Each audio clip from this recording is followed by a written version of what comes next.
En algún lugar de las montañas de los Yanganates, entre las cimas andinas de Ecuador y la selva amazónica, yace oculto uno de los tesoros más grandes de la historia. O al menos eso dice la leyenda. Durante casi 500 años, esta historia ha atraído a cazadores de tesoros, aventureros y soñadores. Algunos regresaron con las manos vacías, otros nunca regresaron.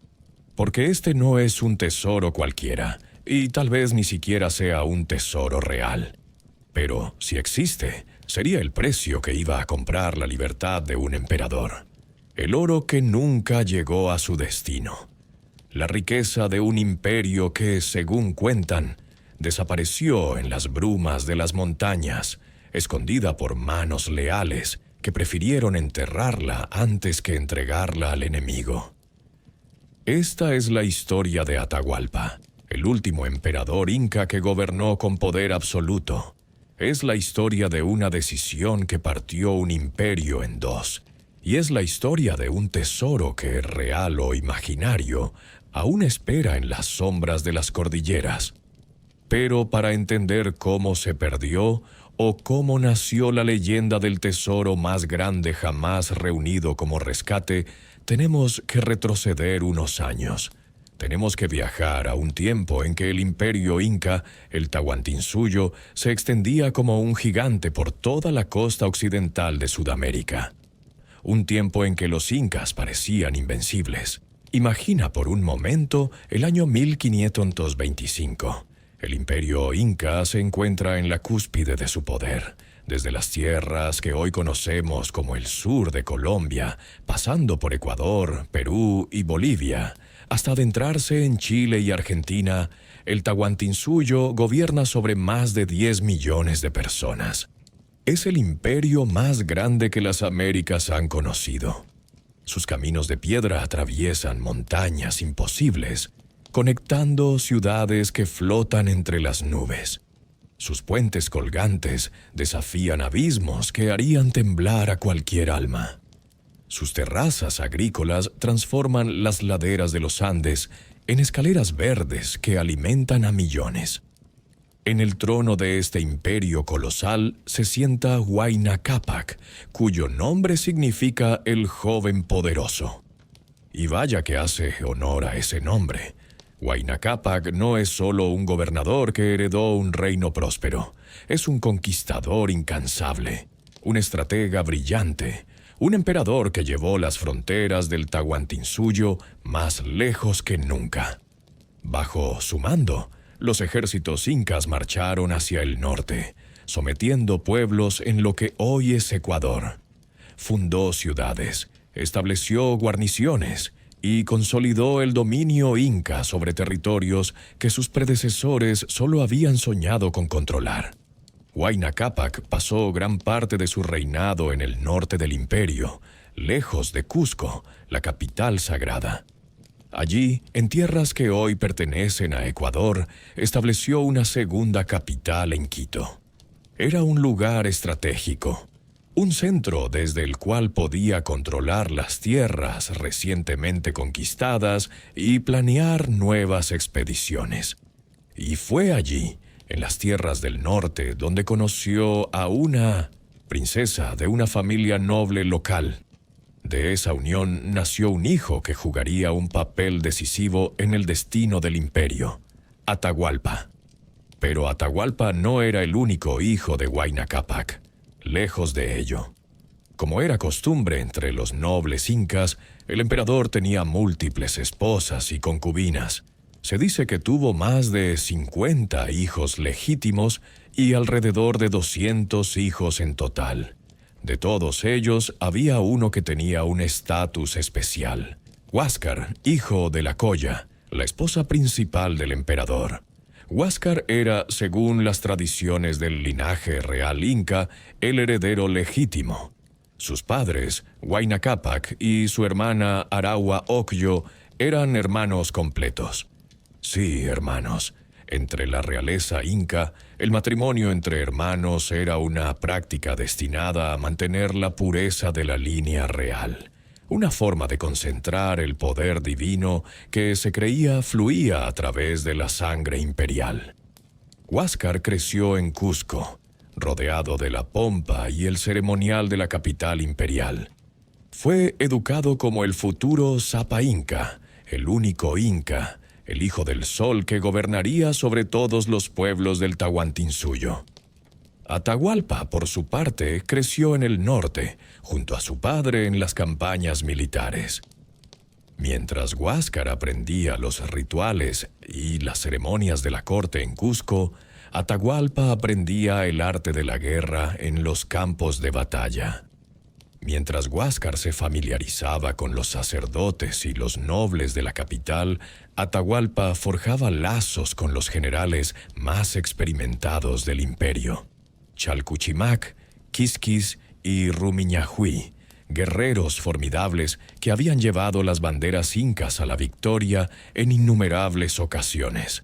Los cronistas españoles que más tarde escribieron sobre Atahualpa lo describieron como un hombre valiente, ambicioso y extraordinariamente popular entre el ejército. Era un líder nato, alguien que inspiraba lealtad feroz entre sus tropas. Huáscar, en cambio, fue descrito de manera menos favorable, como alguien temperamental, desconfiado, propenso a la bebida y caprichoso en sus decisiones. Algunos cronistas incluso llegaron a decir que estaba medio loco, aunque debemos tomar estas descripciones con cautela, ya que fueron escritas por españoles que tenían sus propias razones para presentar la historia de cierta manera. Lo que sí es cierto es que Huayna Cápac favorecía claramente a Atahualpa. Algunos relatos sugieren que el emperador incluso consideró nombrar a Atahualpa como su sucesor, rompiendo con la tradición.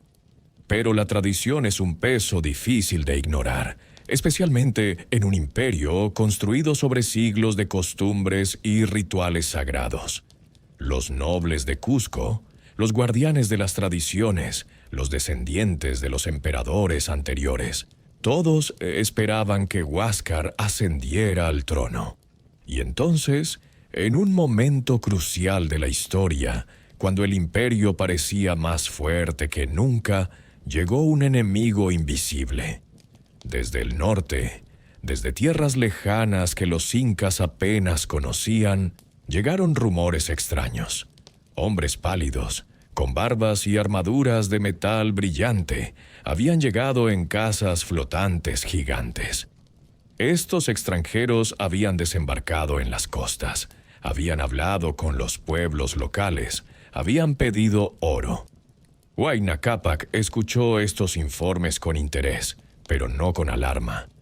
Después de todo, era el gobernante del imperio más poderoso del mundo conocido. ¿Qué amenaza podían representar unos pocos extranjeros curiosos? Pero lo que Huayna Cápac no sabía, lo que nadie podía saber, era que esos extranjeros habían traído consigo algo mucho más mortal que sus espadas de acero. Habían traído enfermedades: viruela, sarampión, tifus, enfermedades que los pueblos americanos nunca habían conocido, contra las cuales sus cuerpos no tenían ninguna defensa. Estas enfermedades se propagaron como fuego en hierba seca, moviéndose mucho más rápido que los propios conquistadores, saltando de pueblo en pueblo, de valle en valle, de ciudad en ciudad. En 1527, mientras Huayna Cápac se encontraba en Quito, cayó enfermo. Los síntomas llegaron de repente: fiebre alta, erupciones en la piel, un malestar que ninguna medicina podía aliviar. La mayoría de los historiadores están de acuerdo en que fue viruela, aunque algunos registros tempranos mencionan una sarna y lepra. Sea cual fuera la enfermedad exacta, fue fatal. El poderoso Huayna Cápac, el emperador que había expandido el imperio hasta sus límites máximos, el guerrero que había conquistado naciones enteras, yacía moribundo. Antes de morir, Huayna Cápac hizo algo que cambiaría el curso de la historia. Nombró a su hijo Ninan Kuyochi, nacido de su hermana mayor, como su sucesor. Los nobles enviaron emisarios a Cusco para informar a Ninan Kuyochi de su nueva posición. Pero cuando llegaron, descubrieron algo terrible. Ninan Kuyochi también había muerto de la misma enfermedad. La epidemia no discriminaba. Nobles, plebeyos, jóvenes, viejos, todos caían ante ella. Se estima que entre el 65 y el 90% de la población indígena de las Américas murió a causa de las enfermedades europeas. La viruela sola mató a cientos de miles, quizás millones. Con el emperador muerto y el heredero designado también fallecido, el imperio se encontró en una crisis sin precedentes. Las reglas de sucesión inca no eran tan claras como en otras monarquías. No había una ley que estableciera definitivamente quién debía heredar el trono. Cuando tanto el emperador como su sucesor morían, correspondía a los nobles elegir al próximo Sapa Inca. Y ahí comenzó el problema. Según los informes, Huayna Cápac, en sus últimos momentos, había expresado diferentes deseos. Algunos decían que quería que Huáscar gobernara desde Cusco, manteniendo la tradición de la capital imperial. Otros decían que quería que Atahualpa gobernara el norte desde Quito, como una especie de virrey o gobernador semiautónomo. Otros aún insistían en que el emperador había dividido el imperio en dos, dándole a Huáscar el sur con Cusco como capital y a Atahualpa el norte con Quito como centro de poder. Esta es la decisión que dividió el imperio. No fue una decisión deliberada de partir un reino en dos. Fue la confusión, la ambigüedad, la falta de claridad en un momento crítico. Fue el resultado de un emperador que murió demasiado pronto, de un heredero que murió incluso antes, de tradiciones que no contemplaban este escenario específico. Fue el producto de nobles en Cusco que apoyaban a Huáscar por su legitimidad, y generales en el norte que apoyaban a Atahualpa por su capacidad militar. Durante algunos años hubo una paz incómoda. Huáscar se instaló en Cusco y fue reconocido como Sapa Inca. Atahualpa permaneció en Quito, gobernando el norte. Cada uno tenía su propia corte, sus propios consejeros, sus propias lealtades. Pero era una situación inestable, como un volcán que rumora bajo la superficie, esperando el momento de erupcionar. Y erupcionar lo haría. La tensión entre los dos hermanos no podía durar para siempre. Huáscar, desde su trono en Cusco, veía con desconfianza creciente el poder que Atahualpa ejercía en el norte. Su hermano controlaba a los mejores generales del imperio, comandaba la lealtad del ejército más experimentado y gobernaba sobre territorios recientemente conquistados, donde la gente tal vez sentía más afinidad por el hombre que había estado presente en sus tierras que por un emperador lejano en Cusco. Huáscar, como heredero legítimo, esperaba que todos los súbditos del imperio, incluido Atahualpa, le juraran lealtad incondicional. Envió emisarios a Quito con esta demanda. Pero Atahualpa, que había crecido viendo a su padre Huayna Cápac gobernar con autoridad absoluta, que había sido testigo del poder y la gloria del imperio en su apogeo, no estaba dispuesto a simplemente inclinarse ante su hermano menor. Atahualpa no asistió a las ceremonias fúnebres de su padre en Cusco, un desaire significativo según las costumbres incas. En su lugar, envió una delegación con regalos y disculpas. Huáscar, insultado por esta falta de respeto, hizo algo impensable. Mandó ejecutar a los emisarios de Atahualpa. En una sociedad donde los mensajeros eran considerados sagrados, donde matar a un emisario era violar las leyes más fundamentales de la diplomacia y el honor, este acto era una declaración de guerra. El mensaje era claro. No habría paz, no habría compromiso, no habría compartir el poder. Solo uno de los hermanos podría gobernar el Tahuantinsuyo. Atahualpa respondió como el guerrero que era. Se rebeló abiertamente contra su hermano y comenzó a prepararse para la guerra. Y tenía ventajas considerables. Los generales más capaces del imperio estaban de su lado. Chalcuchimac, un estratega brillante. Quisquis, un comandante feroz en batalla. Rumiñahui, cuyo nombre significa ojo de piedra, un guerrero de lealtad inquebrantable. Estos hombres habían pasado años en campaña con Huayna Cápac, habían conquistado territorios, habían enfrentado enemigos formidables. Conocían el arte de la guerra como pocos en el imperio. La guerra civil que estalló entre 1529 y 1532 fue devastadora. No fue una serie de escaramuzas menores. Fue una guerra total, brutal, que rasgó el imperio de norte a sur. Los ejércitos marcharon a través de los Andes, librando batallas en valles estrechos y en llanuras abiertas. Ciudades fueron sitiadas, poblaciones fueron masacradas, y la infraestructura del imperio comenzó a desmoronarse bajo el peso del conflicto. Al principio, Huáscar tuvo algunos éxitos.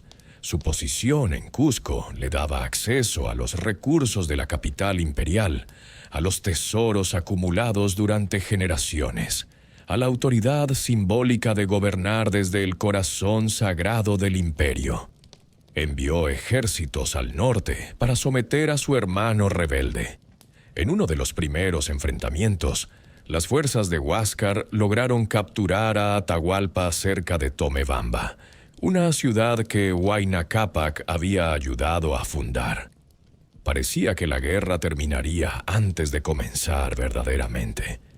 Pero entonces ocurrió algo casi milagroso. Según las crónicas, una noble mujer le dio a Atahualpa una barra de plata que él usó para liberarse de sus ataduras. Escapó de sus captores y huyó de regreso a Quito, donde reagrupó sus fuerzas. Este episodio, sea cierto o embellecido por la tradición, se convirtió en parte de la leyenda de Atahualpa, el guerrero que ni siquiera la captura podía detener. Desde Quito, Atahualpa lanzó una contraofensiva devastadora. Sus generales demostraron por qué eran considerados los mejores del imperio. Batalla tras batalla, las fuerzas de Atahualpa fueron ganando terreno. El ejército de Huáscar, aunque numeroso, estaba siendo superado en táctica y experiencia. Las tropas de Atahualpa habían pasado años luchando en las fronteras del norte, enfrentando enemigos decididos en terreno difícil. Estaban endurecidas por el combate, unidas por años de campañas conjuntas y dirigidas por comandantes que conocían cada truco de la guerra. La guerra fue particularmente cruel. Ambos bandos cometieron atrocidades. Huáscar, según los relatos, se volvió cada vez más paranoico y violento. Ejecutaba a nobles que sospechaba de deslealtad. Torturaba a los emisarios de su hermano, violando todas las normas de conducta civilizada. Trataba mal a los descendientes de emperadores anteriores, confiscando las tierras que tradicionalmente sostenían los cultos a sus ancestros. Estas acciones lo alienaron de muchos de sus propios partidarios, debilitando su posición precisamente cuando más necesitaba apoyo unificado. Atahualpa, por su parte, fue igualmente despiadado con sus enemigos. A medida que sus ejércitos avanzaban hacia el sur, dejaban un rastro de destrucción. Tomebamba, la ciudad donde había nacido y donde alguna vez fue capturado, fue arrasada hasta los cimientos como castigo. Los partidarios de Huáscar en las ciudades conquistadas fueron ejecutados sin piedad. La guerra no solo estaba destruyendo ejércitos, estaba destrozando el tejido social del imperio, sembrando odios que durarían generaciones. El conflicto alcanzó su clímax en abril de 1532, en un lugar llamado Quipaipán, cerca de Cusco. Fue la batalla final, el enfrentamiento decisivo que determinaría el destino del imperio. Los ejércitos de ambos hermanos se encontraron en un choque monumental. Los generales de Atahualpa, Chalcuchimac y Quisquis comandaron la batalla con maestría. Las tácticas de Huáscar, por otro lado, demostraron ser inferiores. Algunos cronistas sugieren que Huáscar estaba ebrio durante la batalla, que su liderazgo era errático, que cometió errores tácticos básicos. El resultado fue una victoria aplastante para Atahualpa. El ejército de Huáscar fue destrozado. Miles de guerreros cayeron en el campo de batalla. Y lo más importante, Huáscar mismo fue capturado.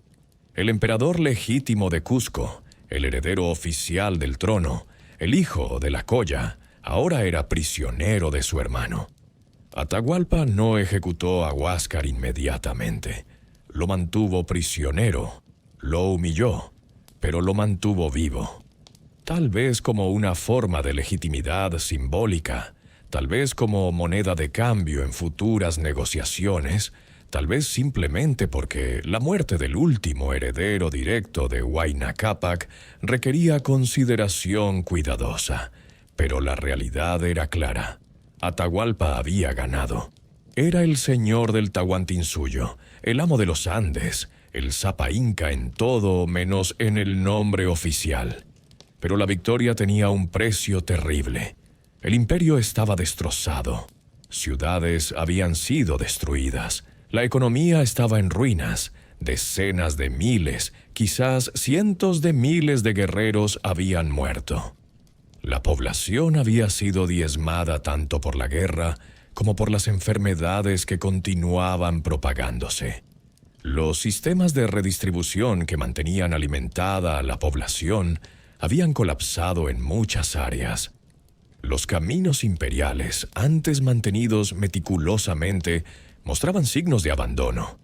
Las terrazas agrícolas sin mantenimiento comenzaban a deteriorarse.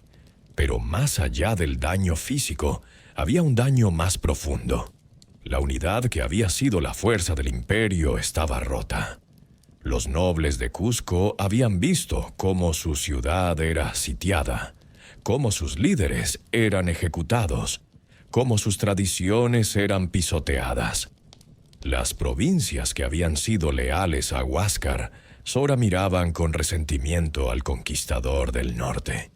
Los pueblos que habían sido recientemente incorporados al imperio veían el caos y se preguntaban si valía la pena permanecer leales al Tahuantinsuyo.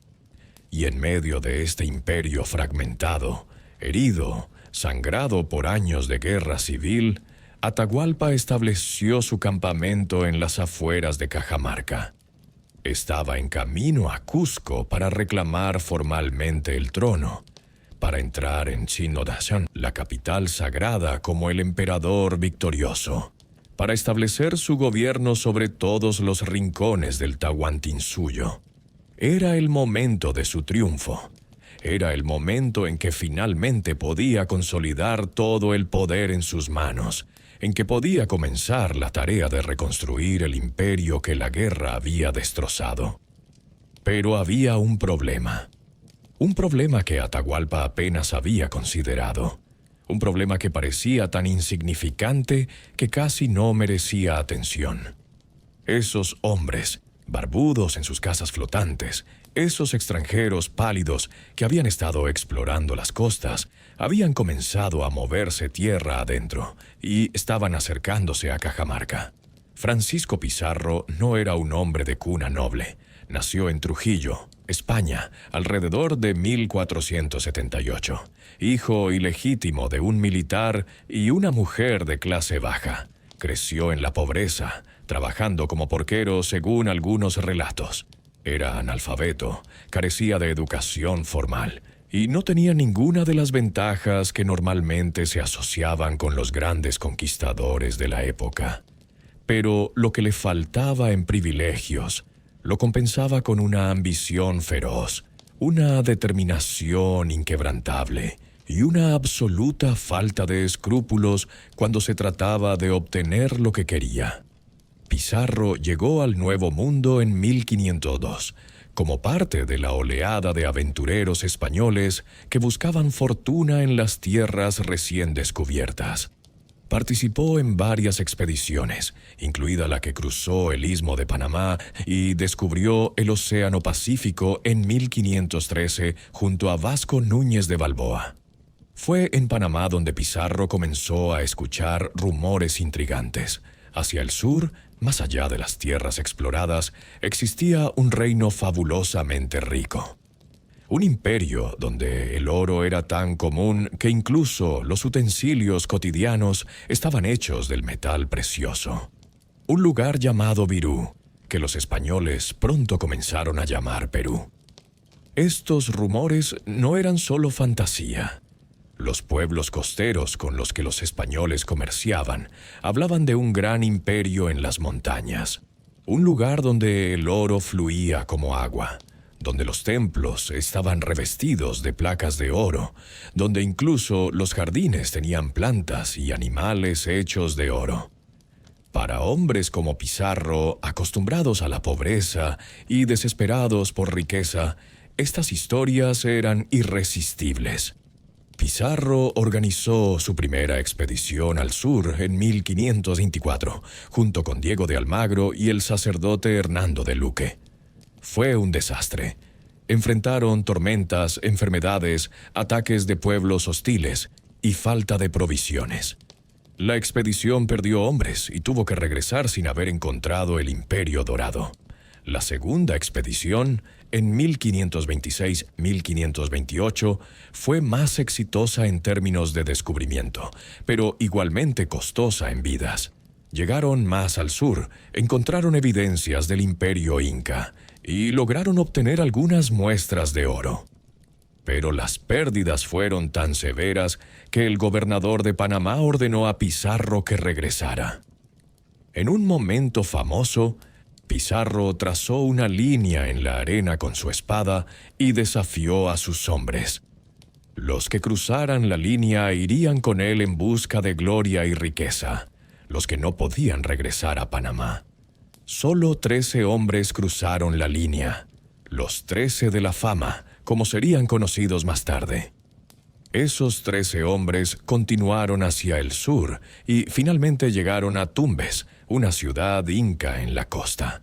Allí Pizarro vio con sus propios ojos la riqueza del imperio, edificios decorados con oro y plata, jardines con plantas artificiales hechas de metales preciosos, templos que brillaban bajo el sol. Era real. Todo lo que los rumores habían prometido era real. Pizarro regresó a España en 1528 con pruebas del rico imperio. Oro, plata, llamas y algunos nativos. Se presentó ante el rey Carlos I de España, quien también era Carlos V del Sacro Imperio Romano Germánico, uno de los hombres más poderosos de Europa. El rey, impresionado por las muestras y las promesas de riqueza, le otorgó a Pizarro el título de gobernador y capitán general de todas las tierras que conquistara, conocidas como Nueva Castilla. Pero no le dio dinero. Pizarro tendría que financiar su propia conquista. Pizarro regresó a Panamá y pasó varios años reuniendo hombres, recursos y preparativos para una tercera expedición. Finalmente, en enero de 1531, zarpó con aproximadamente 180 hombres y 37 caballos. Era una fuerza ridículamente pequeña para conquistar un imperio de millones. Pero Pizarro había estudiado el ejemplo de Hernán Cortés, quien había conquistado el imperio azteca en México solo una década antes. Cortés había demostrado que con astucia, tecnología superior y explotando las divisiones internas, un puñado de españoles podía derrotar a ejércitos nativos masivos. Cuando Pizarro llegó a Tumbes en 1532, encontró que la hermosa ciudad que había visto 4 años antes estaba en ruinas. La guerra civil entre Atahualpa y Huáscar había pasado por allí, dejando destrucción a su paso. Pero esto no desanimó a Pizarro. De hecho, las noticias de la guerra civil fueron música para sus oídos. Un imperio dividido, debilitado por conflictos internos, era exactamente lo que necesitaba. Pizarro fundó la ciudad de San Miguel de Piura como base de operaciones y comenzó a reunir información. Sus espías y emisarios se adentraron en el territorio inca, observando, escuchando, aprendiendo.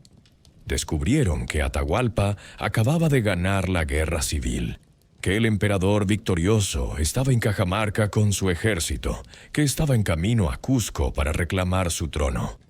Era el momento perfecto para actuar.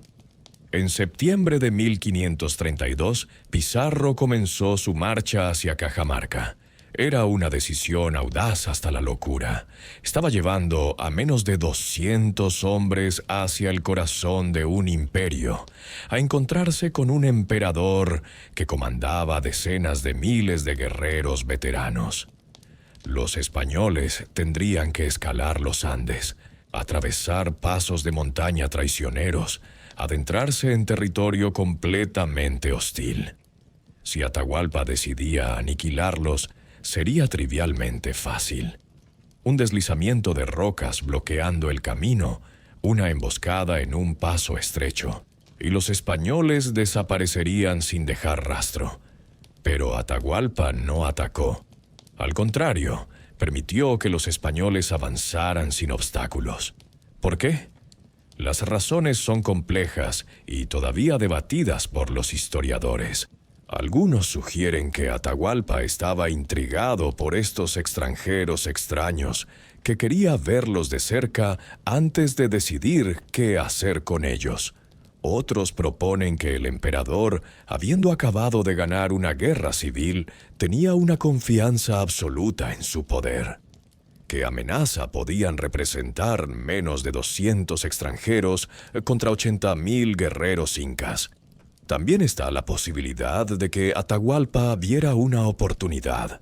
Los españoles tenían tecnologías fascinantes, caballos, armas de fuego, herramientas de metal. Quizás algunos de estos extranjeros pudieran ser reclutados para servir al imperio. Quizás sus conocimientos pudieran ser útiles. Atahualpa no sabía, como nosotros sabemos ahora mirando hacia atrás, que estos hombres representaban el fin de su mundo. Pizarro llegó a Cajamarca el 15 de noviembre de 1532. La ciudad estaba en gran parte vacía. Sus habitantes habían sido evacuados, posiblemente por órdenes de Atahualpa. Los españoles podían ver el campamento imperial en las colinas cercanas, un mar de tiendas que se extendía hasta donde alcanzaba la vista. Las estimaciones del tamaño del ejército de Atahualpa varían ampliamente en las fuentes, desde 40,000 hasta 80,000 hombres. Eran números que debieron helar la sangre de los españoles. Esa noche, en su campamento en el centro de Cajamarca, los españoles estaban aterrorizados. Muchos no pudieron dormir. Algunos se orinaron de miedo, según relatos posteriores. Se daban cuenta de la locura de su situación. Estaban profundamente metidos en territorio enemigo, rodeados por un ejército que los superaba en número 400 a 1 o más. No había escape posible. Si la reunión del día siguiente salía mal, todos morirían. Pero Pizarro tenía un plan audaz, peligroso y copiado directamente del manual de Cortés en México. Invitaría a Atahualpa a una reunión en la plaza central de Cajamarca, y allí lo capturaría.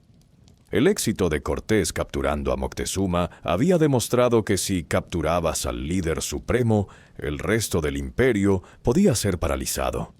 Era una apuesta, pero Pizarro no veía otra opción. La mañana del 16 de noviembre, Pizarro envió emisarios al campamento de Atahualpa, invitando al emperador a un encuentro. Atahualpa aceptó. Dijo que vendría esa tarde, después de completar su ayuno ritual. Los españoles pasaron el día preparándose. Escondieron a sus caballeros en los edificios que rodeaban la plaza. Colocaron a sus infantes en las callejuelas que desembocaban en el espacio abierto. Posicionaron 4 pequeños cañones en un edificio central. Todo el mundo tenía órdenes estrictas: permanecer escondidos y en silencio hasta que se diera la señal. La tarde pasó lentamente. El sol comenzó a descender. Los españoles esperaban con los nervios crispados, preguntándose si Atahualpa vendría, preguntándose qué pasaría si venía con todo su ejército, preguntándose si verían el amanecer del día siguiente. Finalmente, al atardecer, Atahualpa hizo su entrada. ¿Y qué entrada fue? Imagina la escena. Primero llegaron grupos de hombres que barrían el camino, vestidos con túnicas de colores vivos, cantando mientras limpiaban cada piedra del camino por donde pasaría su emperador. Luego vinieron nobles vestidos con túnicas azules brillantes, usando discos de oro y plata en sus cabezas. La procesión avanzaba lentamente, con pompa y ceremonia. Y finalmente, en el centro venía Atahualpa mismo. El emperador estaba siendo llevado en una litera espectacular. Era una plataforma forrada con plumas de oro, parcialmente cubierta de plata, llevada en los hombros de 80 nobles de alto rango. Atahualpa estaba vestido con sus regalas imperiales: una túnica finamente tejida, sandalias con suelas de plata, una diadema con plumas en la cabeza, enormes aros de oro en las orejas, collares y brazaletes de oro. Brillaba bajo los últimos rayos del sol, una figura divina, el Hijo del Sol en persona.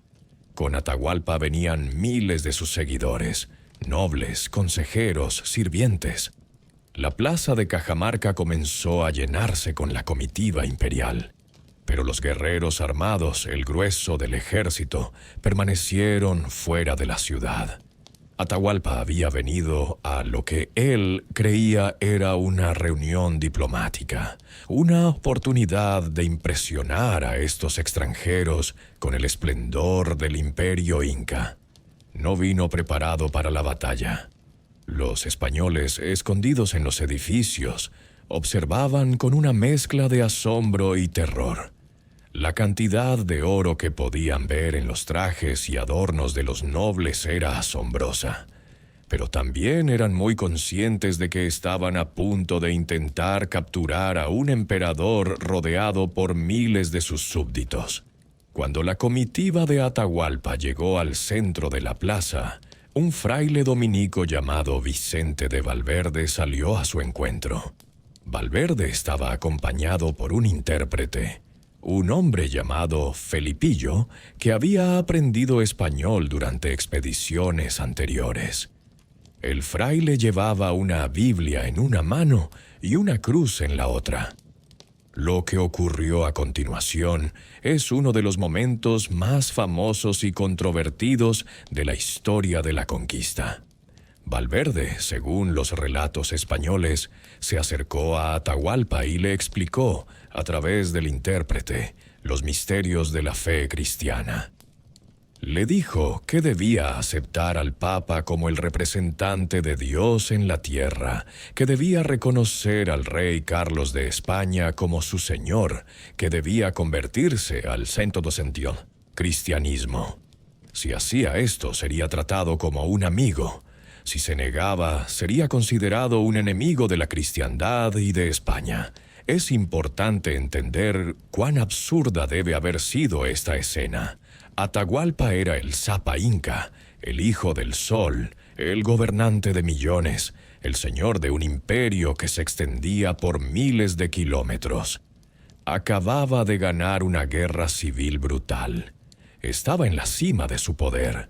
Y ahora este extranjero barbudo, a través de un intérprete de competencia dudosa, le estaba diciendo que debía someterse a hombres que él nunca había oído mencionar, que debía aceptar una religión que no conocía, que debía entregar su imperio a un rey lejano.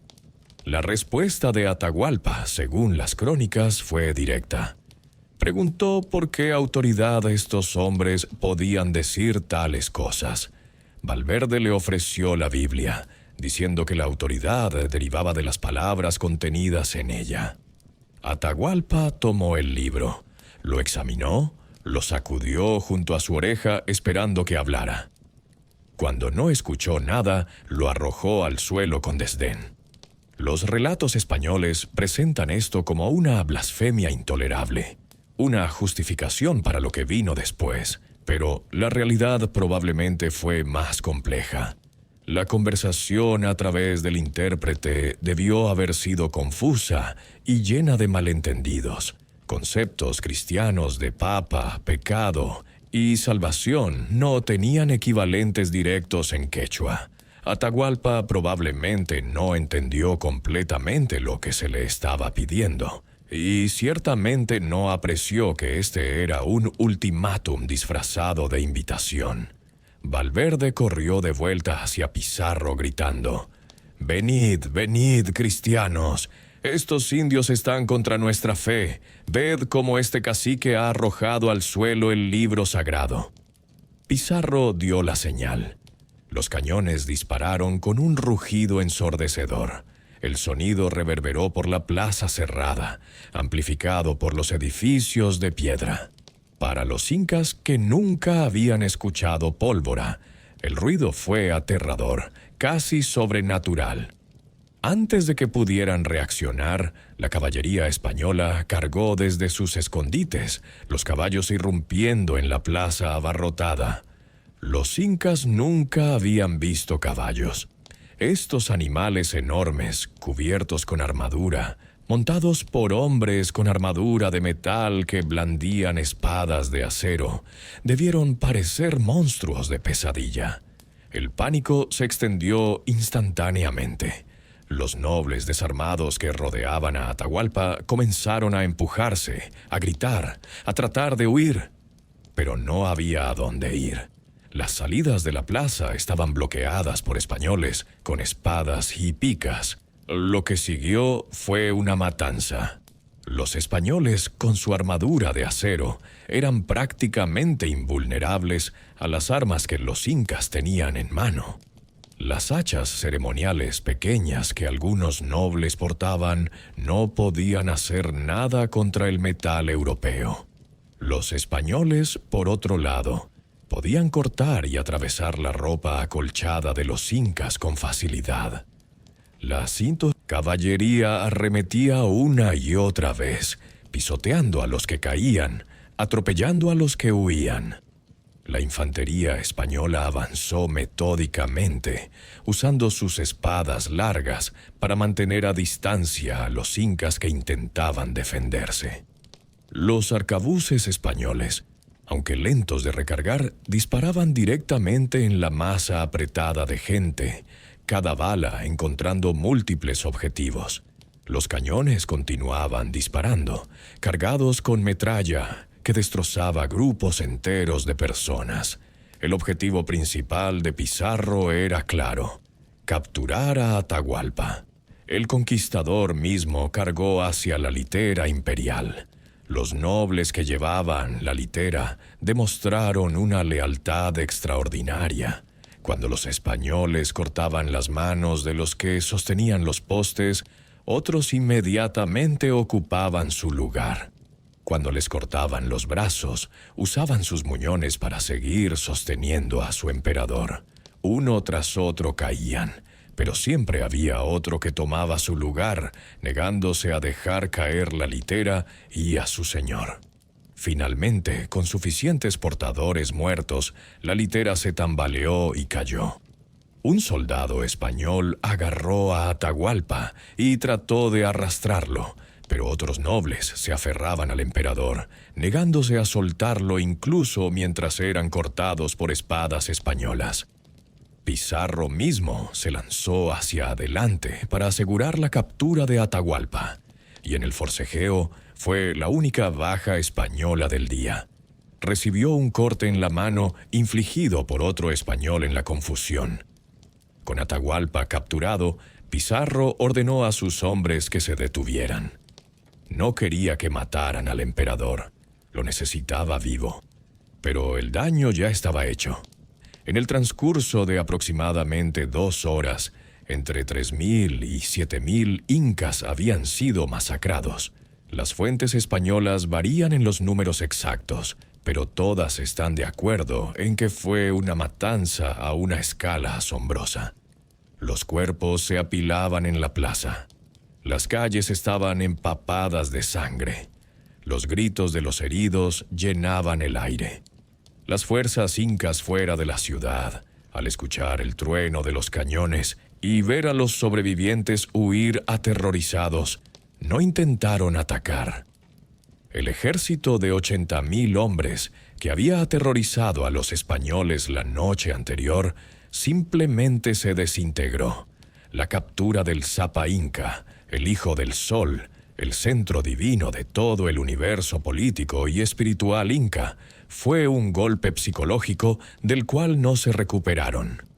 Para los incas, el emperador no era solo un rey en el sentido europeo. Era una figura divina, el punto de conexión entre el mundo humano y el mundo de los dioses. Que los españoles hubieran puesto sus manos sobre él, que lo hubieran capturado y humillado, era algo que simplemente no entraba en su comprensión del universo. Era como si el sol mismo hubiera caído del cielo. Esa noche, los españoles celebraron su victoria milagrosa. Habían logrado lo imposible. Habían capturado al emperador de un imperio de millones con menos de 200 hombres. Pero la pregunta ahora era, ¿qué hacer con él? Atahualpa, por su parte, inicialmente estaba en shock, pero como el astuto líder que era, rápidamente comenzó a evaluar su situación. Estaba prisionero de estos extranjeros extraños. Su pueblo estaba aterrorizado. Su ejército, aunque todavía enorme, estaba desmoralizado y confundido. Pero él todavía estaba vivo. Y mientras estuviera vivo, había posibilidades. Los españoles trataron a Atahualpa con respeto, al menos superficialmente. Le dieron alojamiento en el Templo del Sol en Cajamarca. Le permitieron mantener algunos de sus sirvientes. Pizarro incluso comió con él ocasionalmente. A través de estas interacciones, Atahualpa comenzó a entender algo crucial sobre sus captores. Estaban obsesionados con el oro. Y fue entonces cuando el emperador hizo una oferta que pasaría a la historia como el rescate más grande jamás propuesto. Atahualpa observaba a los españoles con la atención de un hombre cuya vida dependía de entender a sus captores. Y lo que vio le dio esperanza. Estos extranjeros, con todas sus armas terribles y sus caballos monstruosos, compartían una obsesión singular: el oro. Hablaban de él constantemente. Sus ojos brillaban cuando veían objetos de oro. Peleaban entre ellos por las piezas más grandes. Incluso Pizarro, el líder, parecía hechizado por el metal amarillo. Para los incas, el oro tenía un significado completamente diferente del que tenía para los europeos. Los incas llamaban al oro el sudor del sol y a la plata las lágrimas de la luna. Era sagrado, sí, pero su valor era ceremonial y estético, no económico. El oro se usaba para decorar templos, para hacer objetos rituales, para adornar a la nobleza, pero no era moneda.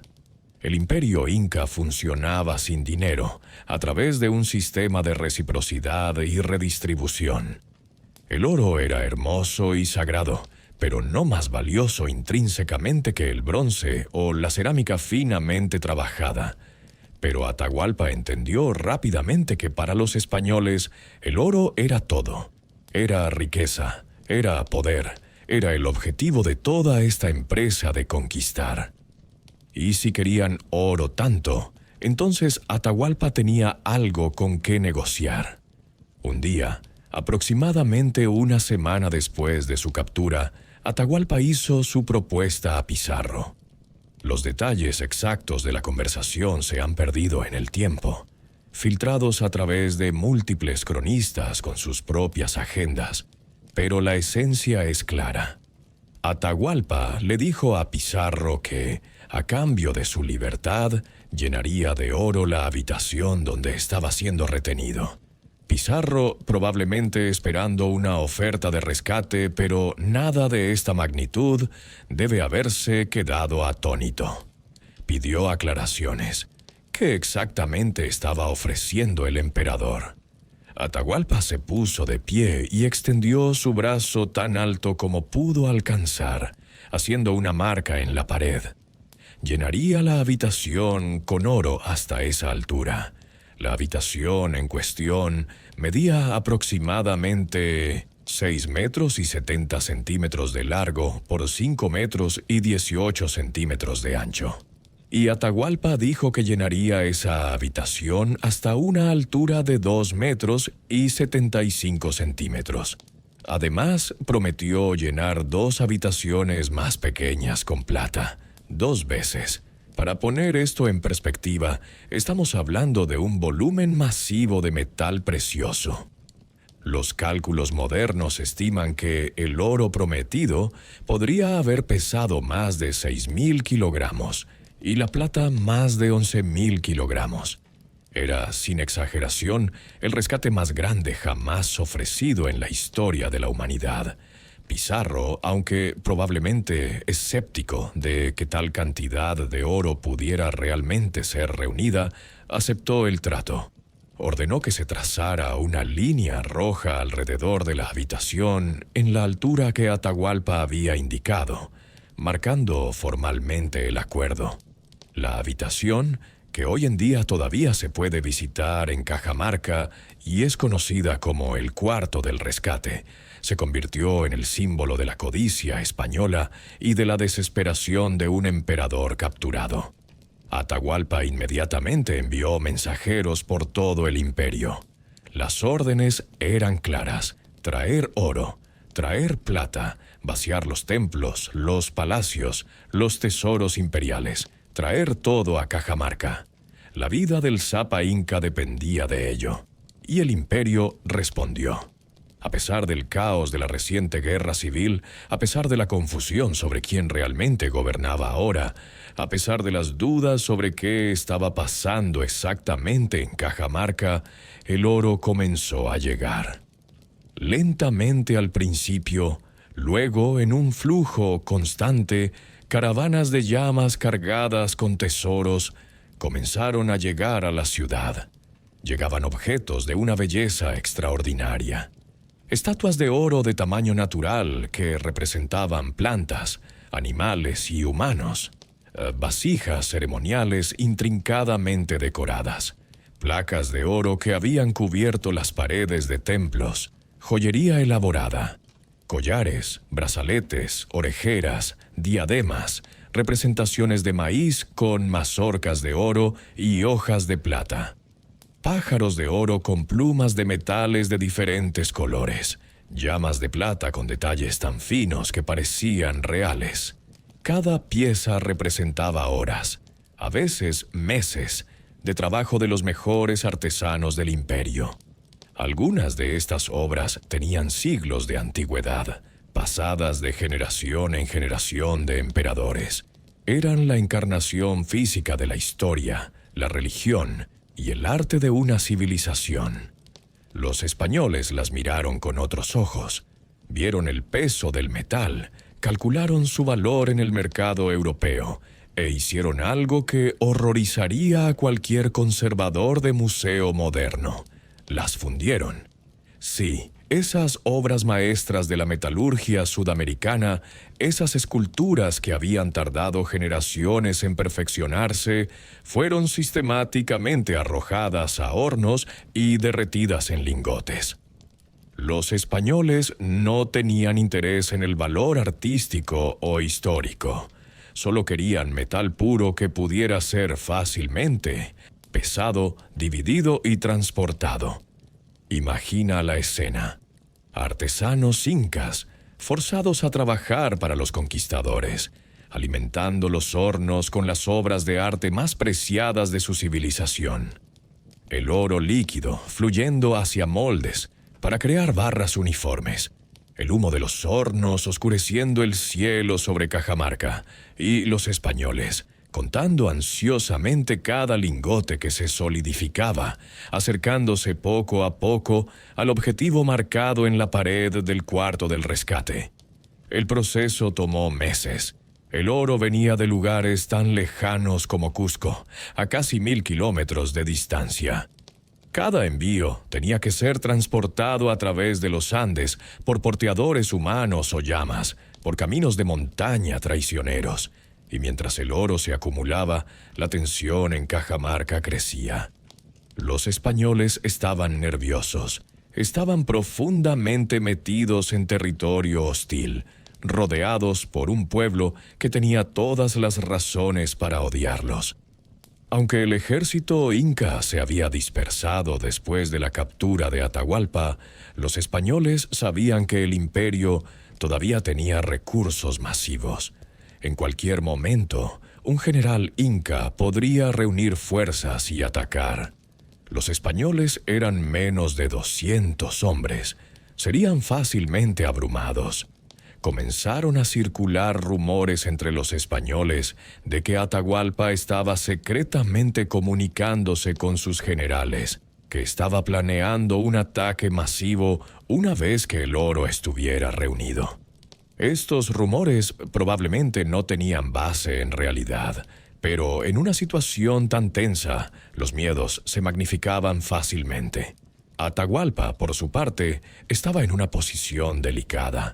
Todavía era técnicamente el Sapa Inca, y desde su cautiverio continuaba emitiendo órdenes que el imperio obedecía. Pero también estaba aprendiendo sobre los españoles, sobre sus fortalezas y sus debilidades, y estaba llegando a una conclusión inquietante. Estos hombres tal vez no cumplirían su palabra. Tal vez el oro no sería suficiente para comprar su libertad. Durante su cautiverio, Atahualpa desarrolló una relación peculiar con algunos de sus captores. Hernando de Soto, uno de los capitanes de Pizarro, parece haber desarrollado algo de respeto por el emperador inca. Atahualpa aprendió a jugar ajedrez, un juego que los españoles le enseñaron, y demostró ser un jugador hábil. Conversaba con los españoles aprendiendo sobre su cultura y sus motivaciones. Incluso ofreció a su hermana en matrimonio a Pizarro, un gesto de alianza según las costumbres incas, aunque Pizarro rechazó la oferta. Pero Atahualpa también tomó medidas para asegurar su posición. Una de las decisiones más controvertidas que tomó desde su cautiverio fue ordenar la ejecución de su hermano Huáscar. Huáscar todavía estaba prisionero, custodiado por leales de Atahualpa.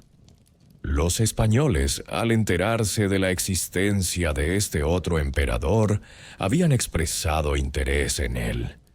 Tal vez podrían usarlo como un gobernante títere más dócil. Tal vez podrían jugar a los dos hermanos uno contra el otro. Atahualpa no podía permitir eso. Desde su celda en Cajamarca envió órdenes a sus seguidores. Huáscar debía morir. Y así, el emperador legítimo de Cusco, el hijo de la Colla, el heredero oficial de Huayna Cápac, fue ejecutado. Según algunas versiones, fue ahogado. Según otras, fue estrangulado. Los detalles varían, pero el resultado fue el mismo. Huáscar murió, eliminando cualquier rival potencial al trono de Atahualpa. Esta ejecución tendría consecuencias. Los españoles más tarde usarían el asesinato de Huáscar como uno de los cargos contra Atahualpa en su juicio. Pero en ese momento, la muerte de Huáscar consolidó la posición de Atahualpa como el único Sapa Inca. Si lograba salir de esto con vida, no habría disputas sobre quién gobernaba el imperio. Finalmente, en julio de 1533, después de meses de espera, el oro había llegado. El cuarto del rescate estaba lleno. Los españoles comenzaron el proceso de inventariar y pesar todo. El total, después de fundir todo en lingotes, fue asombroso, el equivalente a 24 toneladas de oro y plata. En términos modernos, estaríamos hablando de cientos de millones de dólares. Era más riqueza de la que la mayoría de los españoles presentes habían soñado jamás. Según la ley española, una quinta parte de todo tesoro conquistado pertenecía a la corona, el famoso quinto real. Se separó esa porción, que incluía algunas de las piezas más impresionantes que no habían sido fundidas, para ser enviada al rey Carlos. El resto se dividió entre los conquistadores según sus rangos. Pizarro recibió la mayor parte, los capitanes recibieron porciones significativas, y los soldados rasos recibieron partes más pequeñas, pero aún así sustanciales. Para poner esto en perspectiva, incluso los soldados de infantería ordinarios recibieron más oro del que podrían haber ganado en varias vidas de trabajo en España. Algunos recibieron el equivalente a 40 o 50 kilogramos de oro. De la noche a la mañana, hombres que habían sido campesinos o artesanos pobres se convirtieron en ricos. Pero hubo un problema. Atahualpa había cumplido su parte del trato. El oro estaba allí, pesado y dividido, y según el acuerdo, ahora debía ser liberado. Los españoles se reunieron en consejo para decidir qué hacer. La discusión debe haber sido intensa. Algunos argumentaban que debían cumplir su palabra. Habían recibido el rescate. Dejarían que Atahualpa volviera a gobernar, tal vez como un aliado o vasallo de España. Otros argumentaban que esto sería una locura suicida. En el momento en que Atahualpa fuera libre, reuniría a su ejército y los aniquilaría a todos. Pizarro, siempre el pragmático, tomó la decisión más segura para la supervivencia española. Atahualpa no sería liberado. De hecho, sería ejecutado. Pero ejecutar a un emperador requería una justificación, al menos aparente. No se podía simplemente matar al gobernante de un imperio y esperar que no hubiera consecuencias políticas y legales de vuelta en España. Se necesitaba un juicio, una fachada de legalidad. Así que se montó un juicio farsa. Los cargos contra Atahualpa fueron varios: idolatría, poligamia, conspirar contra los españoles y el asesinato de su hermano Huáscar. Cada uno de estos crímenes era absurdo en su contexto. La idolatría y la poligamia eran prácticas estándar en la cultura inca, no crímenes. La supuesta conspiración no tenía evidencia real. Y el asesinato de Huáscar, aunque probablemente ocurrió, era un asunto interno del imperio inca, no algo sobre lo cual los españoles tuvieran jurisdicción. Pero la farsa continuó. Atahualpa fue declarado culpable. La sentencia: muerte en la hoguera. Cuando Atahualpa escuchó esto, finalmente mostró terror. Para los incas, el cuerpo debía ser preservado después de la muerte. La momificación era esencial para que el alma pudiera continuar al más allá. Ser quemado significaba la destrucción completa, la aniquilación no solo del cuerpo, sino del espíritu. Era la peor muerte imaginable. Vicente de Valverde, el mismo fraile que había iniciado el encuentro en la plaza de Cajamarca meses atrás, se acercó a Atahualpa con una oferta. Si aceptaba ser bautizado como cristiano, si renunciaba a sus dioses paganos y aceptaba a Cristo, entonces su sentencia sería conmutada. En lugar de ser quemado vivo, sería ejecutado por el garrote, estrangulado. Su cuerpo permanecería intacto. Atahualpa, enfrentando la aniquilación total de su ser, aceptó. Fue bautizado con el nombre de Francisco, en honor a Francisco Pizarro. Y luego, el 29 de agosto de 1533, en la plaza de Cajamarca, El último emperador que gobernó el imperio inca con poder absoluto fue ejecutado. El garrote era un instrumento de ejecución que consistía en un poste con un collar de hierro. El collar se apretaba lentamente alrededor del cuello de la víctima hasta que moría de asfixia. Para los estándares de la época, se consideraba una muerte relativamente misericordiosa, especialmente comparada con ser quemado vivo. Atahualpa murió rodeado por españoles, lejos de su gente, en una ciudad que había sido el escenario tanto de su captura como de su ejecución. Tenía apenas 30 y tantos años. Había sido emperador por menos de un año y había pasado la mayor parte de ese tiempo como prisionero. La noticia de su muerte se extendió rápidamente por el imperio y en algún lugar, en las montañas al norte, un general inca que había estado viajando hacia Cajamarca con más oro para el rescate de su emperador, escuchó las terribles noticias.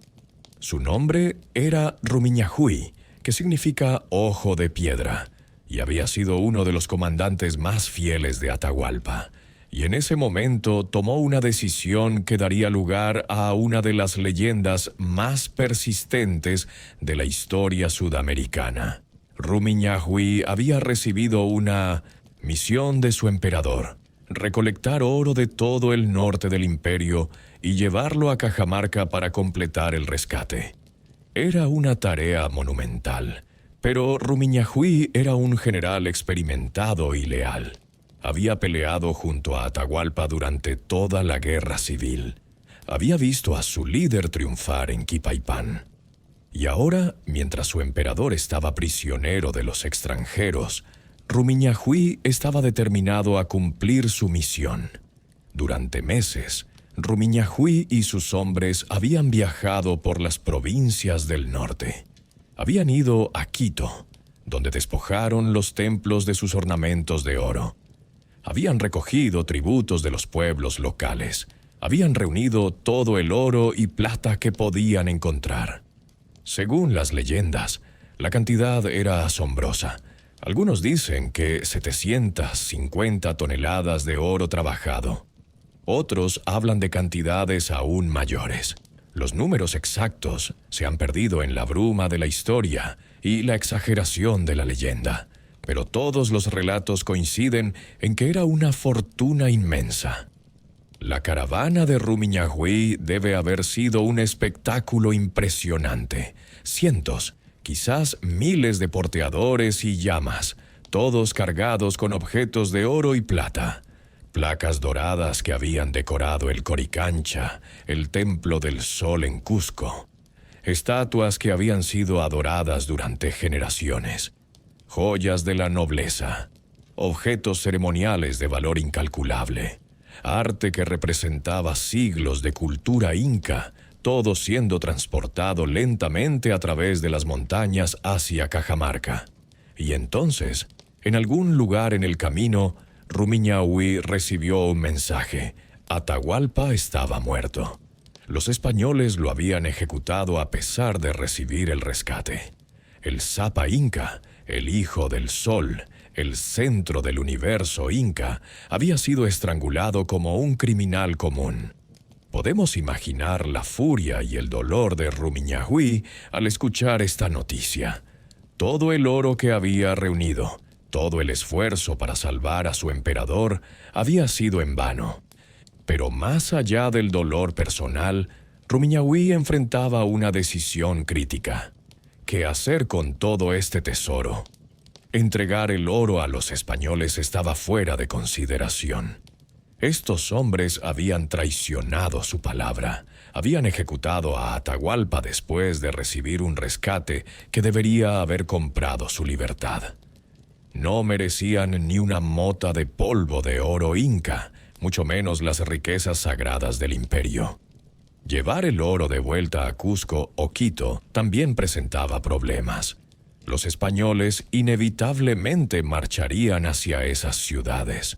Ya se estaban moviendo para consolidar su control sobre el imperio. Si el tesoro estaba en las ciudades principales, Los conquistadores lo encontrarían y lo tomarían.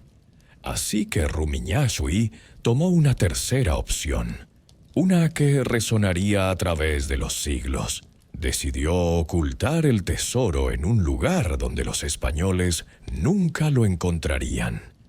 Y el lugar que eligió fue las montañas de los Yanganates. Los Yanganates son una cordillera en Ecuador, al este de Quito. Es un lugar de una belleza salvaje y una inhospitalidad extrema. Las montañas se elevan entre 2.500 y 4.500 metros sobre el nivel del mar. El clima es terrible. Llueve durante casi todo el año. Espesas nieblas cubren las montañas durante días. La temperatura fluctúa salvajemente. El terreno es traicionero. Pantanos traicioneros donde un paso en falso puede significar hundirse hasta el cuello en barro. Ríos caudalosos que crecen en minutos con las lluvias torrenciales. Acantilados escondidos por la niebla y una vegetación tan densa que moverse más de unos pocos metros por hora es una hazaña. Pero Rumiñahui conocía estas montañas. Como general inca, había operado en todo el norte del imperio. Sabía de valles escondidos, de cuevas profundas, de lugares donde nadie iba porque el terreno era demasiado difícil, demasiado peligroso, demasiado remoto. Y fue a uno de estos lugares donde llevó el tesoro de Atahualpa. Los detalles exactos de lo que hizo con el tesoro varían según las diferentes versiones de la leyenda. Algunas historias dicen que lo escondió en una cueva profunda en las montañas, sellando la entrada de tal manera que pareciera una pared de roca sólida. Otras versiones afirman que arrojó todo el oro a una laguna, hundiéndolo en aguas tan profundas y oscuras que sería imposible recuperarlo. Otras aún hablan de múltiples escondites, de tesoros divididos y ocultos en diferentes lugares para asegurar que si uno era descubierto, los otros permanecerían seguros. Una vez que el tesoro estuvo oculto, Rumiñahui no se rindió. Continuó la lucha contra los españoles. Organizó la resistencia en el norte, atacando a los conquistadores cuando podía, retirándose a las montañas cuando las fuerzas enemigas eran demasiado fuertes. Fue una guerra de guerrillas antes de que existiera ese término, un intento desesperado de un general leal de vengar a su emperador muerto y resistir a los invasores. Pero eventualmente, como tantos otros líderes indígenas de resistencia, Rumiñahui fue capturado. Los españoles lo sometieron a tortura, tratando de extraer de él información sobre las riquezas del imperio y específicamente sobre el tesoro que sabían que había estado transportando. Le quemaron los pies, le aplicaron el potro, lo sometieron a todas las crueldades que la Inquisición española había perfeccionado durante siglos de perseguir herejes en Europa. Pero Rumiñahui nunca habló. A pesar del dolor, a pesar del sufrimiento, nunca reveló dónde había escondido el tesoro. Llevó el secreto consigo a la tumba cuando finalmente murió, ya sea por las torturas o por ejecución posterior. Y con la muerte de Rumiñahui, el conocimiento de la ubicación exacta del tesoro de Atahualpa se perdió. O al menos, eso es lo que dice la leyenda. Durante los años siguientes, los españoles consolidaron su control sobre lo que había sido el imperio inca. Instalaron una serie de gobernantes, títeres, hermanos de Huáscar y Atahualpa que estaban dispuestos a cooperar con los conquistadores. Saquearon Cusco y otras ciudades, tomando todo el oro que pudieron encontrar. Fundieron incontables obras de arte en lingotes para ser enviados a España. Establecieron el sistema de encomienda, esencialmente una forma de esclavitud que obligaba a los indígenas a trabajar en minas y plantaciones para enriquecer a los conquistadores. El oro siguió fluyendo de Perú a España durante décadas, siglos incluso, ayudando a financiar las guerras de España en Europa y su posición como superpotencia. Pero siempre, en el fondo de la mente de los españoles en Perú, estaba la pregunta: ¿dónde está el tesoro de Rumiñahui? Sabían que existía. Demasiadas personas habían visto la caravana que el general había estado transportando. Los relatos eran demasiado consistentes para ser simple fantasía. En algún lugar, en las montañas de Ecuador, yacía una fortuna en oro que había escapado de su codicia. Durante los primeros años de la conquista, hubo numerosos intentos de encontrar el tesoro.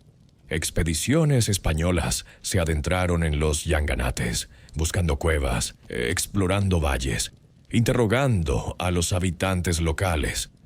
Pero las montañas guardaban bien sus secretos. El clima terrible derrotó a muchas expediciones antes de que pudieran profundizar en el interior. La topografía confusa, con valles que parecían idénticos y montañas que se elevaban sin características distintivas, desorientaba incluso a los exploradores más experimentados. Y la población local, que tenía sus propias razones para odiar a los españoles, no estaba inclinada a ayudar a los conquistadores a encontrar más riquezas para saquear. El tesoro se convirtió en leyenda. Los años pasaron, décadas, siglos. La historia se contaba una y otra vez, cada vez con más embellecimientos, más detalles agregados por la imaginación. El oro de Atahualpa se convirtió en el El Dorado de Ecuador, un tesoro mítico que atraía a aventureros, a soñadores, a desesperados que creían que podrían ser los afortunados en encontrarlo. Y entonces, en el siglo XVIII, apareció una nueva pista. Un español llamado Valverde, que vivía en la ciudad de Latacunga, cerca de los Yanganates, de repente se volvió rico. Muy rico. Nadie sabía de dónde venía su fortuna, pero él insinuaba que había encontrado algo en las montañas. Según la historia, Valverde se había casado con una mujer indígena local y, como regalo de bodas, la familia de ella le había mostrado la ubicación de un tesoro escondido. Valverde supuestamente visitó este lugar repetidamente, llevándose oro poco a poco para no atraer demasiada atención. Cuando Valverde estaba en su lecho de muerte, decidió hacer las paces con su conciencia. Escribió una guía detallada, conocida como el Derrotero de Valverde, que describía cómo llegar al tesoro. Este documento incluyó un mapa dibujado por un ecuatoriano llamado Atanasio Guzmán. La guía y el mapa fueron enviados al rey de España como un último acto de lealtad. El rey, emocionado por la posibilidad, envió una expedición. Pero como tantas otras antes y después, esta expedición fracasó. Un fraile que acompañaba a la expedición se ahogó en un pantano. Otros miembros del grupo se perdieron en la niebla y tuvieron que ser rescatados. El tesoro no fue encontrado, y el derrotero de Valverde fue archivado y olvidado.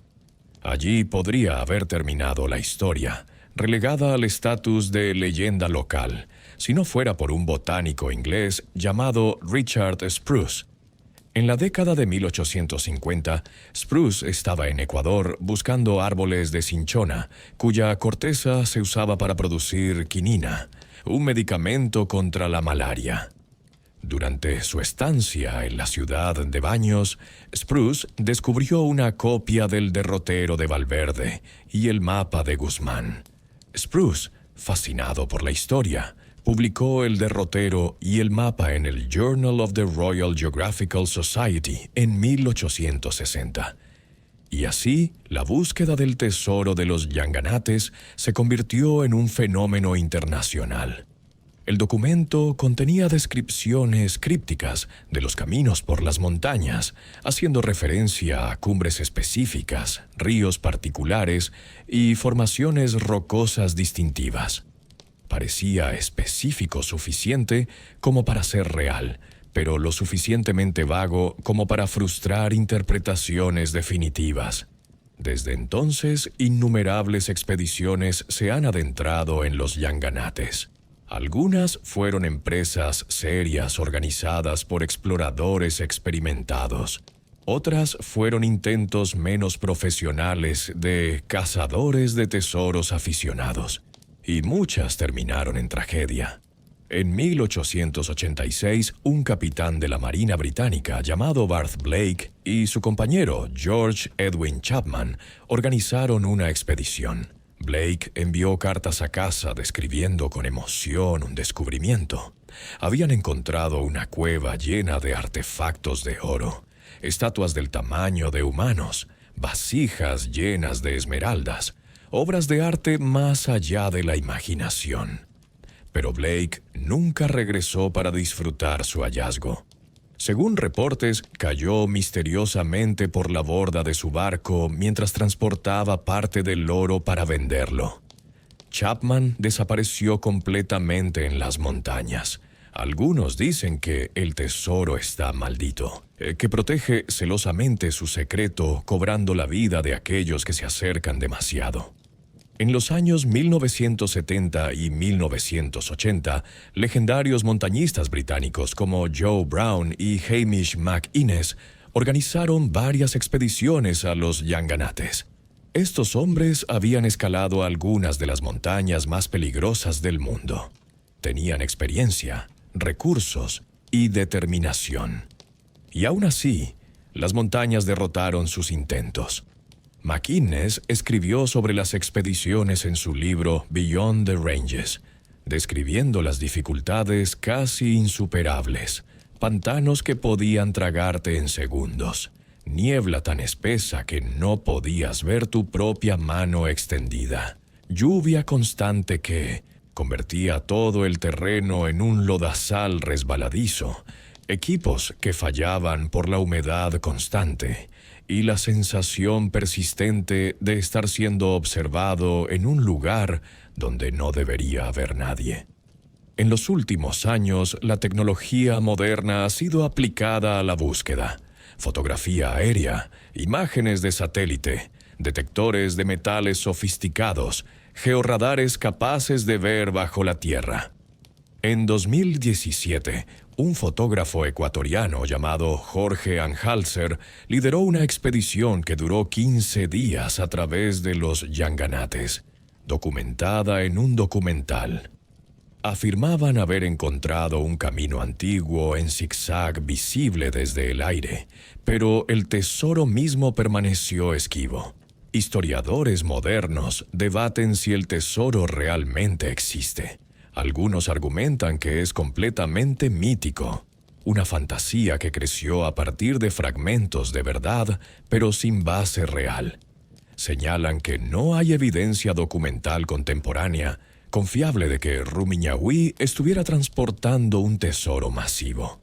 Las primeras menciones escritas del tesoro aparecen décadas después de los eventos, tiempo suficiente para que la leyenda se desarrolle y crezca. Otros historiadores son más crédulos. Señalan que los españoles registraron que Atahualpa ordenó que se reuniera más oro para completar su rescate. Hay documentos que mencionan caravanas que viajaban hacia Cajamarca desde el norte, y la reacción de los españoles después de la ejecución de Atahualpa, su búsqueda frenética de riquezas adicionales, sugiere que creían que faltaba algo, que había oro que esperaban y que nunca llegó. La historiadora ecuatoriana Tamara Estupiñán ha argumentado que gran parte de la leyenda es invención, pero también ha descubierto sitios arqueológicos fascinantes que podrían estar relacionados con los eventos posteriores a la muerte de Atahualpa.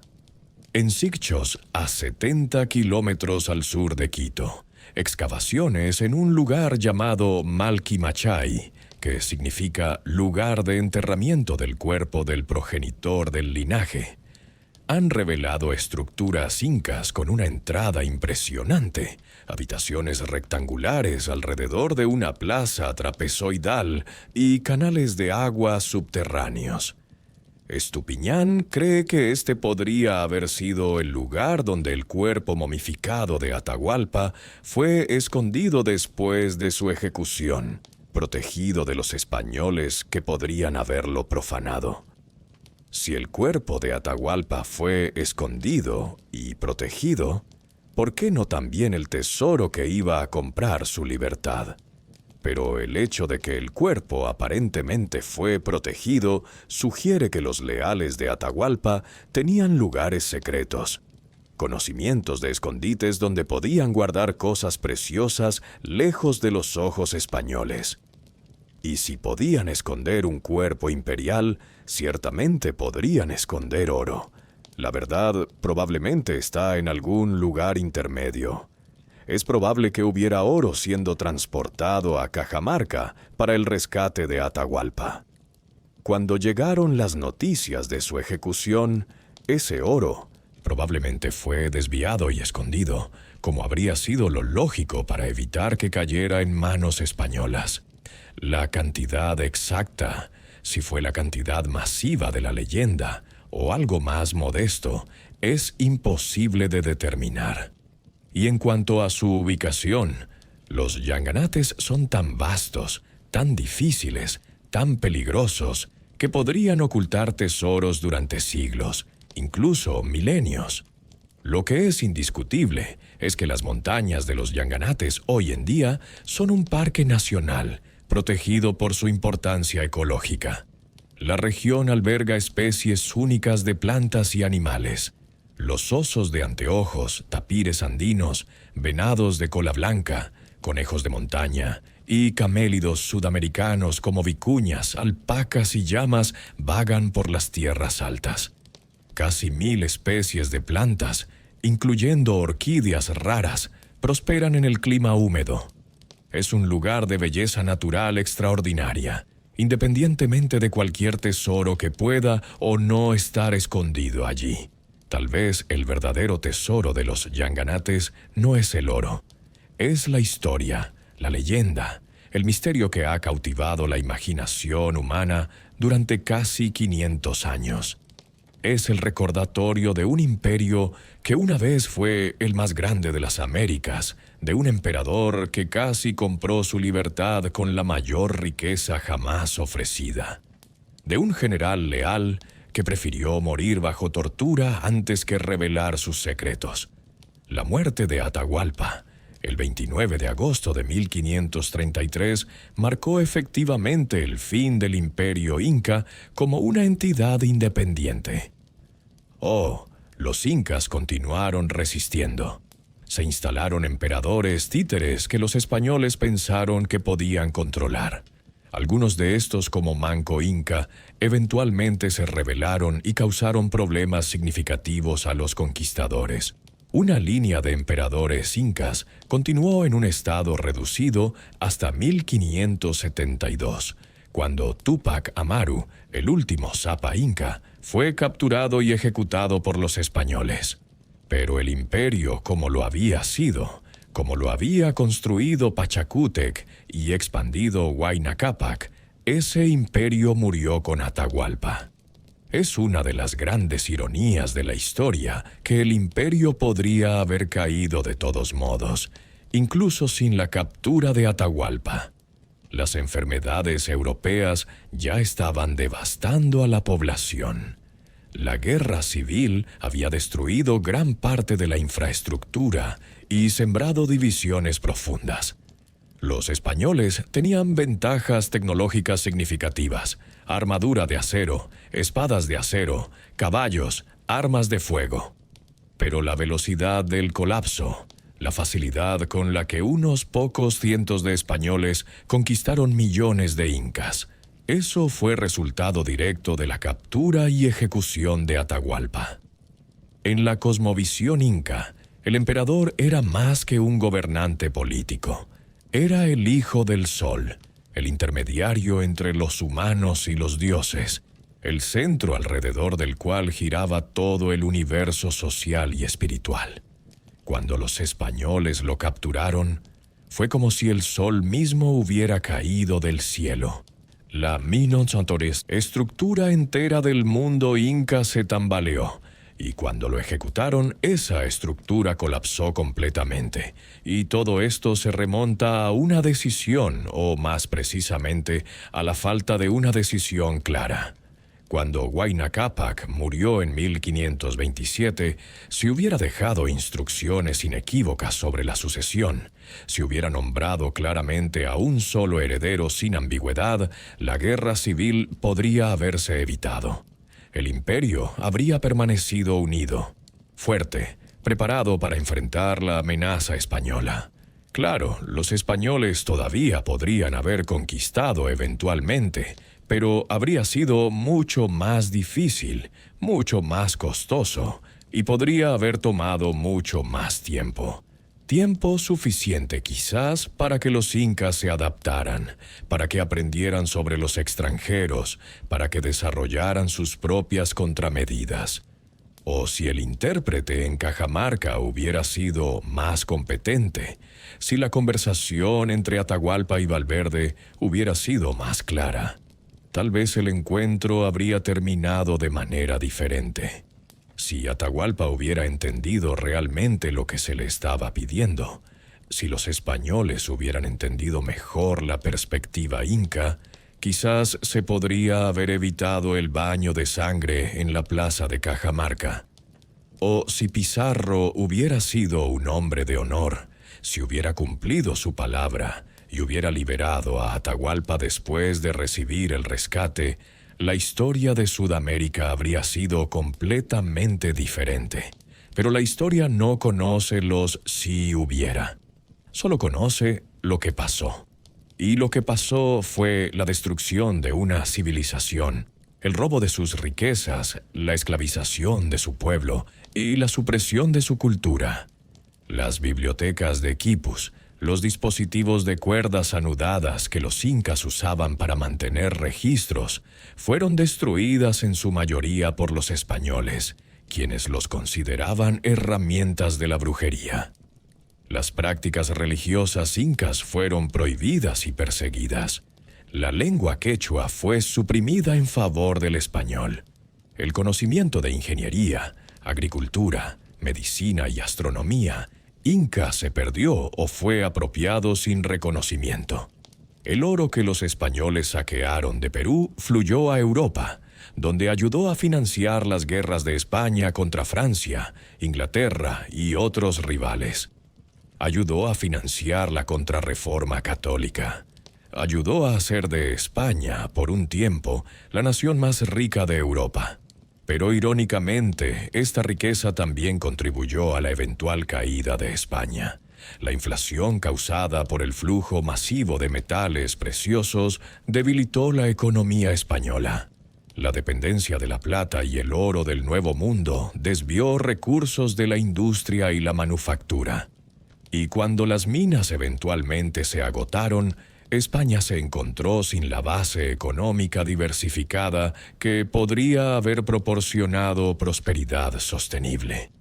Mientras tanto, en Perú y Ecuador, las sociedades indígenas que habían prosperado bajo el imperio inca fueron reducidas a servidumbre.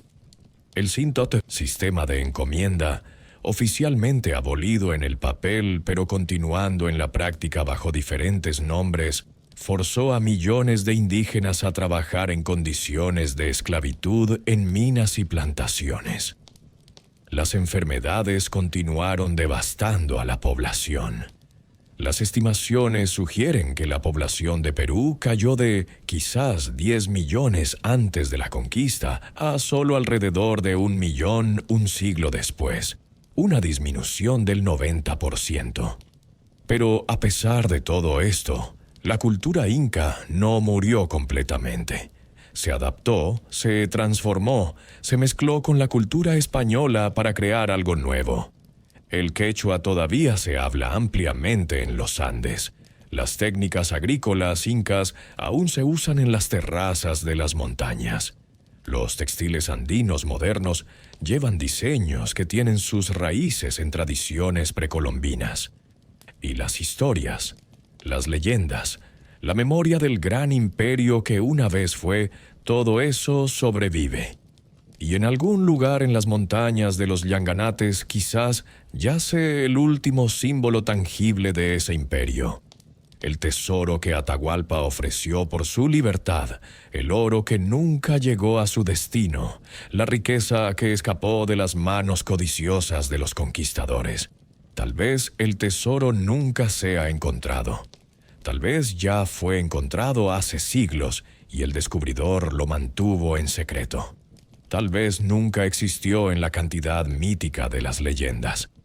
O tal vez todavía está allí, esperando en la oscuridad de una cueva o en el fondo de una laguna, guardado por las montañas, por las nieblas, por el espíritu de Rumiñahui, que prefirió morir antes que revelar dónde había escondido la esperanza de su pueblo. La historia de Atahualpa es más que la historia de un emperador capturado y ejecutado. Es la historia de cómo las decisiones en momentos críticos pueden cambiar el curso de civilizaciones enteras. Es la historia de cómo la codicia puede destruir imperios.